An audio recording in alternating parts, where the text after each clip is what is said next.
আজকের এই ভিডিওর শুরুতে আমি কিছু কথা বলতে চাই। প্রত্যেকটা মেকআপ আর্টিস্ট আমরা বিভিন্ন ধরনের লুক ক্রিয়েট করে থাকি। তাদের মধ্যে কিন্তু আমাদের বেশ কিছু লুক আমাদের নিজস্ব খুব ফেভারিট হয়ে থাকে। তার পেছনে বেসিক্যালি সবথেকে মেন কারণ হচ্ছে ক্লায়েন্ট এবং মেকআপ আর্টিস্টের চয়েস অনেকটা ক্ষেত্রে মেলবন্ধন হয়ে যাওয়া। তো আজকের এই যে লুকটা একটা আমার ওয়ান অফ দ্য ফেভারিট লুকের মধ্যে পড়ছে। আমি নিজেও আফটার করার পর ভীষণ খুশি হয়েছি। তোমাদের সঙ্গে শেয়ার করছি, তোমরা কিন্তু অবশ্যই বলছি জানিও। আজকে তুমি আমার কাছে সাজবে। তোমার কি রিকোয়ারমেন্ট যেগুলো আছে, তোমার কিরকম কি সাজতে চাও সেটা একটু জেনে নি।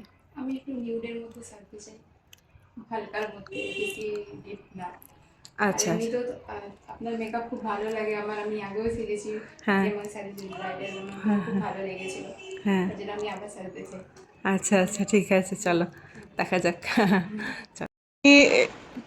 তাহলে এটা তোমার ফাইনাল লুক, ঠিক আছে? জুয়েলারি নেই এখন, বাড়িতে গিয়ে পরবে। আর কেমন লাগছে লুকটা দেখতে তোমার? আমার খুবই পছন্দ হয়েছে লুকটা, আমি যেরকম চেয়েছিলাম সেরকমই হয়েছে, আমার খুব পছন্দের লুক হয়েছে এটা। আমার খুব ভাল লাগছে, মানে ছবিগুলো এত সুন্দর এসছে না, দারুণ লাগছে, দারুণ। তোমার এক্সপ্রেশনগুলো খুব ভালো হচ্ছে। সাজানোর জন্য। থ্যাংক ইউ থ্যাংক ইউ, খুব ভালো লাগছে, এত সুন্দর লাগছে না, মাশাআল্লাহ। তো এই হচ্ছে এই লুকটা আমার ফাইনাল রেজাল্ট।